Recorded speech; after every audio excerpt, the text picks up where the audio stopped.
What happens when ambition blinds loyalty, when friendship turns into betrayal, and when the fate of an empire hangs on the edge of a dagger? This is the story of Julius Caesar, a tale of power, conspiracy, and the price of glory. Written by William Shakespeare, believed to have been composed around 1599, and first published in the 1623 First Folio. The play is set in ancient Rome during the last days of the Roman Republic and follows the dramatic rise and fall of Julius Caesar, the famous Roman general and statesman. Inspired by historical accounts, especially Plutarch's lives of the noble Greeks and Romans, Shakespeare blends fact with drama to explore timeless human struggles. At its heart, the play deals with themes of power, loyalty, betrayal, political ambition, fate versus free will, and the cost of personal and national sacrifice. Through its tense political atmosphere, emotional conflicts, and powerful speeches, Julius Caesar captures both the glory and the danger of leadership, showing how personal motives and public duty can collide with tragic consequences. Before starting the play, let's discuss its characters so that it will be easier to understand the play. Our first character is Julius Caesar. The central figure of the play, a Roman general and statesman who has returned to Rome after a great military victory. Many admire him, but others fear that his growing ambition will turn him into a tyrant. Though he is powerful, he is also portrayed as arrogant and sometimes dismissive of warnings, such as the soothsayer's "Beware the Ides of March." His assassination marks the turning point of the play. Calpurnia, Caesar's wife. She deeply loves him and is troubled by ominous dreams and signs that warn of his death. She begs him to stay home on the Ides of March, but Caesar ignores her pleas. Marcus Brutus, a respected Roman senator known for his honor, nobility, and love for Rome. Though a close friend of Caesar, he is persuaded that Caesar's ambition poses a danger to the Republic. He joins the conspirators out of a sense of duty to his country rather than personal hatred. Brutus is often seen as the tragic hero, torn between loyalty to his friend and loyalty to Rome. Portia, Brutus's wife. Strong-willed and intelligent, she senses Brutus's inner conflict and tries to persuade him to share his troubles. To prove her strength, she even wounds herself. Her concern for Brutus highlights the personal cost of political decisions. Caius Cassius, a skilled soldier and manipulative senator who despises Caesar's growing power. Unlike Brutus, his motives are more personal. He envies Caesar and resents his rise. Cassius persuades Brutus to join the conspiracy, using arguments and forged letters to convince him. He is cunning, practical, and willing to use any means to bring Caesar down. Mark Antony, Marcus Antonius, a loyal friend and supporter of Caesar, known for his charm and skill as a speaker. After Caesar's assassination, Antony cleverly turns the Roman citizens against the conspirators with his famous funeral oration. Though he pretends to cooperate with Brutus and Cassius at first, he secretly plots revenge and later becomes one of the leaders of Rome. Octavius Caesar, Julius Caesar's adopted son and heir. He appears later in the play, joining Antony and Lepidus to form the Second Triumvirate. Though young, he proves to be determined and ambitious, eventually challenging Brutus and Cassius for control of Rome. His presence foreshadows the coming of the Roman Empire. The play begins in the streets of Rome. People are celebrating the return of Julius Caesar, who has just defeated his rival Pompey's sons in battle. Shops are closed, and workers are skipping their duties to join the celebrations. Two Roman officials, Flavius and Marullus, are unhappy about this. They scold the crowd for praising Caesar when not long ago they supported Pompey. Marullus reminds them how they once cheered for Pompey's victories, and now they cheer for the man who defeated him. The officials tell everyone to go home and pray to the gods for forgiveness for their ingratitude. Then they decide to take down decorations from statues of Caesar, hoping to reduce his growing power. Soon after, in another part of Rome, Caesar enters in a grand procession with his wife Calpurnia, his close friend Mark Antony, and many supporters, including Brutus, Cassius, and Casca. A soothsayer, fortune teller, calls out to Caesar, warning him to beware the Ides of March. March 15. Caesar brushes this off as nonsense and continues. Brutus and Cassius stay behind. Cassius is worried that Brutus has been distant lately, so he asks what's wrong. Brutus admits he is troubled, but insists his concern is for Rome, not personal issues. Cassius takes this opportunity to plant seeds of doubt about Caesar. He reminds Brutus that they were once equal to Caesar, yet now Caesar is treated like a god.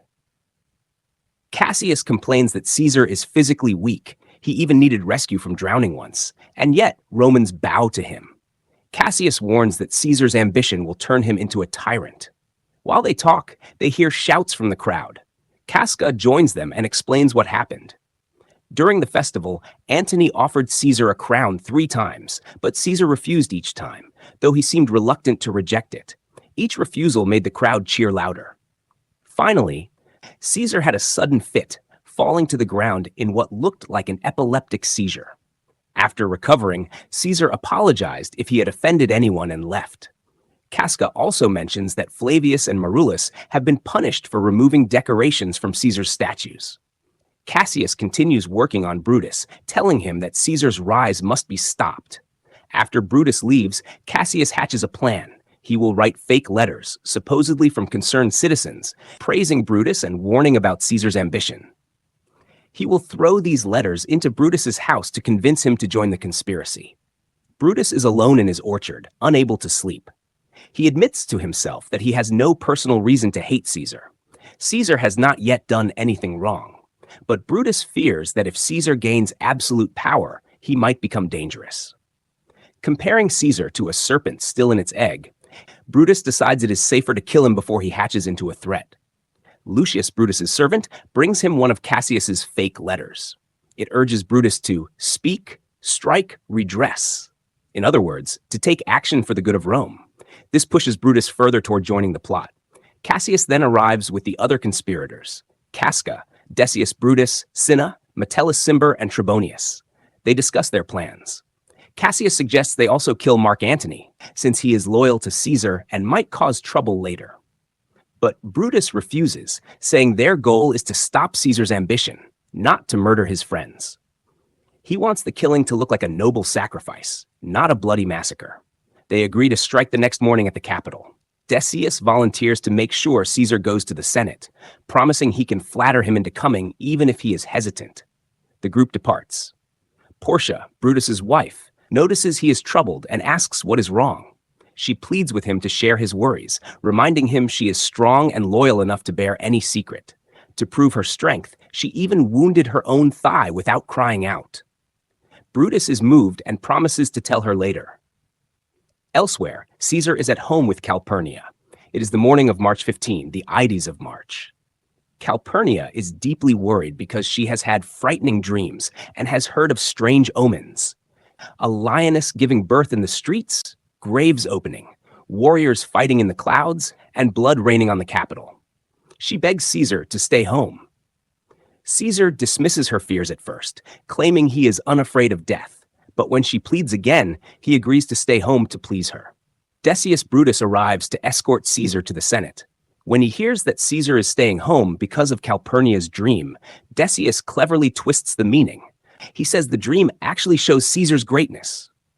Rome is revived by his blood. He warns that the Senate might change its mind about giving Caesar a crown if he doesn't show up. Fearing to look weak or cowardly, Caesar changes his mind and agrees to go. On the street, Artemidorus, a teacher who has somehow learned of the conspiracy, writes a letter warning Caesar about each of the plotters by name. He plans to give it to Caesar on his way to the Capitol. Back at Brutus's house, Portia is nervous and sends Lucius to the Senate to check on Brutus. She meets the soothsayer from earlier, who repeats his warning to beware the Ides of March. He tells her he plans to speak to Caesar again, hoping to save him. Portia prays for Brutus's success, though she doesn't yet know the outcome, and waits anxiously. It is the morning of March 15th, the Ides of March. Outside the Capitol, Caesar arrives with a group of senators and friends, including the conspirators.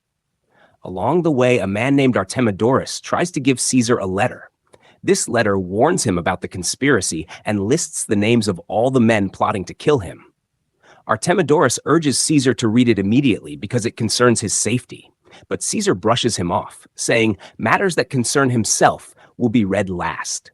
He pushes the letter aside and keeps walking into the Senate building. The soothsayer who had earlier warned Caesar to beware the Ides of March also tries to get his attention, but Caesar arrogantly says, "The Ides of March are come. meaning the day has arrived without harm. The soothsayer replies quietly, "Aye, Caesar, but not gone," reminding him that danger still remains. Caesar ignores the warning and moves on. Inside the Senate, the conspirators are ready to act. Metellus Cimber approaches Caesar with a request. He wants Caesar to reverse his decision and allow Metellus' banished brother to return to Rome. Several other conspirators, including Brutus, kneel in support of the request. Caesar refuses firmly, saying that he does not change his mind once he has made a decision, comparing himself to the Northern Star, fixed and unmovable. At that moment, Casca suddenly strikes Caesar from behind with his dagger. One by one, the other conspirators join in the attack, stabbing him. Finally, Brutus steps forward. Caesar, shocked and heartbroken to see Brutus among them, utters his famous last words, "Et tu, Brute? Then fall, Caesar."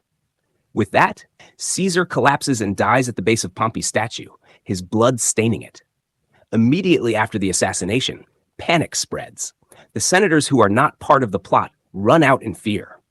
Brutus tries to calm the remaining people, telling them that Caesar's death was necessary for the good of Rome. Cassius orders that everyone bathe their hands and swords in Caesar's blood to show unity in the deed. They plan to walk through the streets declaring liberty and freedom for Rome.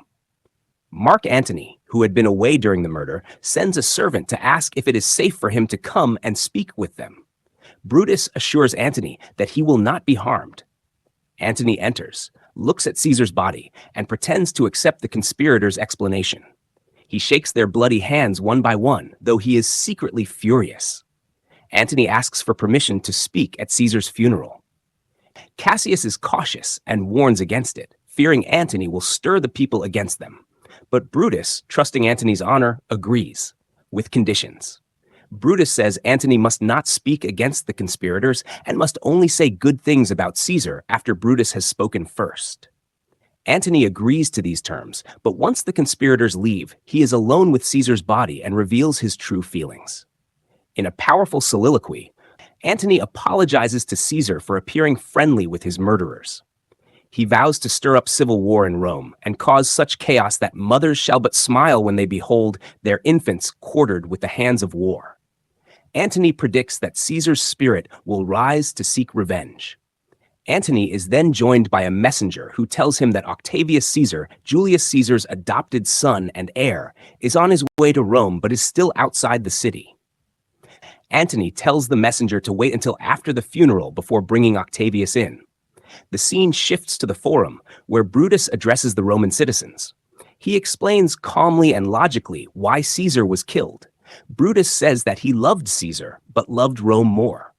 Caesar was ambitious, and if allowed to live, he might have destroyed the Republic. Brutus insists that Caesar's death was necessary to protect Roman freedom. His speech is straightforward, appealing to reason rather than emotion. The crowd is convinced and praises Brutus, saying he should become the new leader of Rome. Brutus then leaves, trusting the people and Antony to keep the peace. Now Antony steps forward to speak. At first, he seems to follow the rules. He says he is not here to praise Caesar, but to bury him. He calls the conspirators honorable men repeatedly, but each time he says it, his tone becomes more sarcastic, making the crowd doubt their honor. Antony then begins to stir emotion in the people. He reminds them of how Caesar brought wealth to Rome and cared for the poor. He says Caesar refused the crown 3 times, showing he was not ambitious. Then Antony pulls out Caesar's will, but pretends he does not want to read it. This makes the crowd curious. Finally, he reads it aloud, revealing that Caesar has left money and land to the citizens of Rome. The people are shocked at Caesar's generosity. Antony then shows them Caesar's cloak, pointing out each stab wound and naming the conspirator who made it. He saves Brutus's stab for last, calling it the most unkindest cut of all, because Caesar loved Brutus deeply. Finally, Antony reveals Caesar's body, covered in wounds. The sight of their beloved leader's corpse enrages the crowd.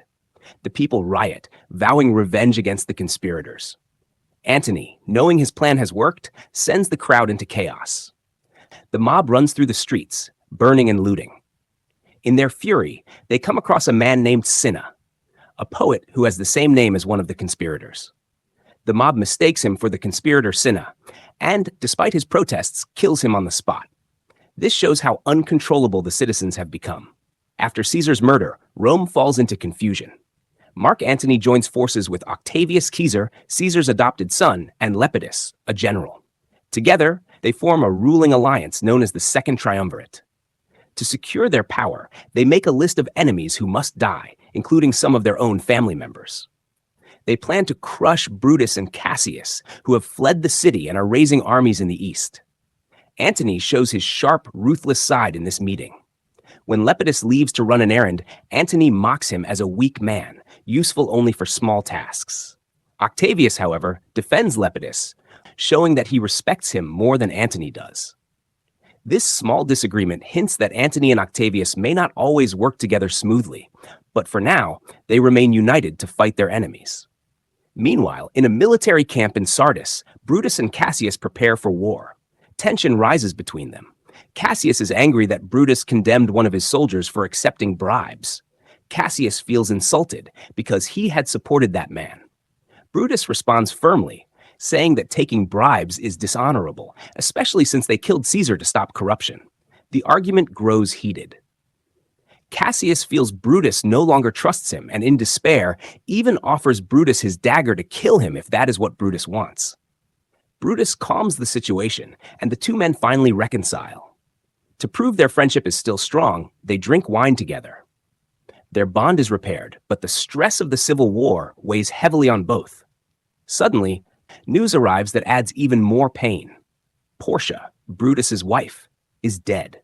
She killed herself by swallowing hot coals because she was worried about Brutus and could no longer bear the uncertainty of his fate.